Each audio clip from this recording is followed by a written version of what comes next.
right, let's turn to Illinois, because now you're 9-8 in the Big Ten. You talked about Yakuchonis, so I'm going to stick with Mike LaTulip on this, and then Tio, you're going to give your take on this. Mike, what is wrong with the Illini?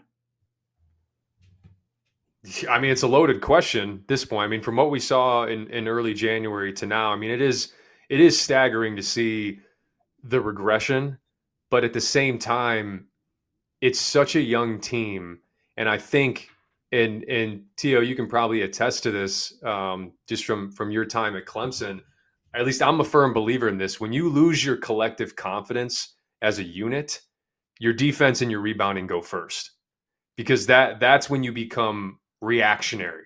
Like everything becomes reactionary because you're not confident in your movements. You're not confident in what you're trying to do, especially on the defensive end. And that's what we saw tonight, was just a bit of a letting go of the rope. And I think too, I mean, when Illinois was really rolling, Kasper Yakushonis was really, really good.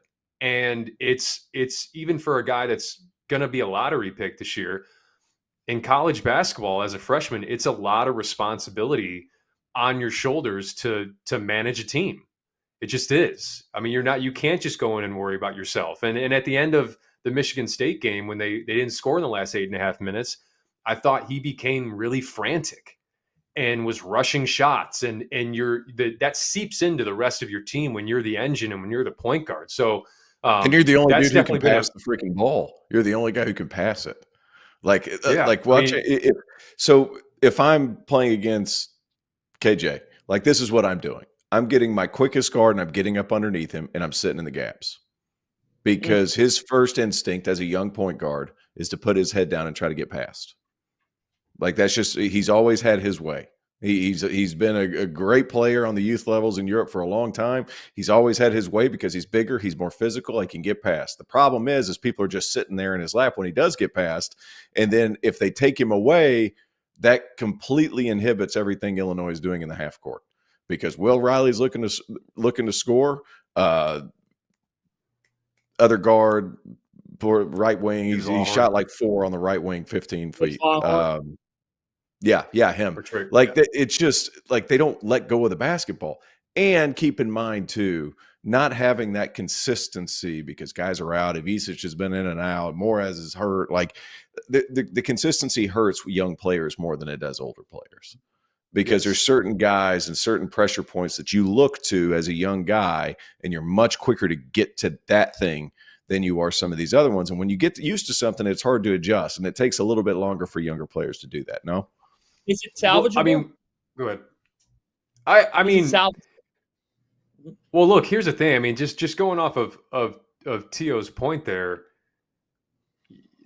I talked about the collective confidence of the group, and I feel like a lot of times you can gain confidence as players and as a unit when there's predictability in roles. And if there's not predictability in roles and lineups vacillate and guys are in and out, like you're saying, Tio, like that can really have an impact on, I think, the psyche of a young team. And when you have that collective confidence diminish, really good teams like Wisconsin, really good teams like Michigan State, really good teams like Michigan and Purdue, and these teams that are at the top of the Big Ten, that's blood in the water.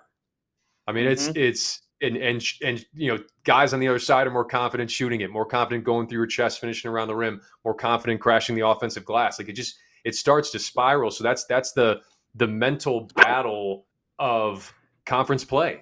And it's the introduction of conference play for young players. So it's a mixed bag right now for this Illini team. And to your question, Fanta, is it salvageable? I think it is, but you're going to have to find some continuity. The only issue is the schedule's not very forgiving here coming up. I mean, if there's ever a get right game, I'm not sure it's on Saturday against one of the best teams in the country in Duke, and a team that, you know, is going to try to bottle you up defensively and not try to get things going. They're going to be in gaps. And even when you get through a gap, there's Malowacz down there. I know Malik Brown's out. You know, that is a game that is a cut it loose game.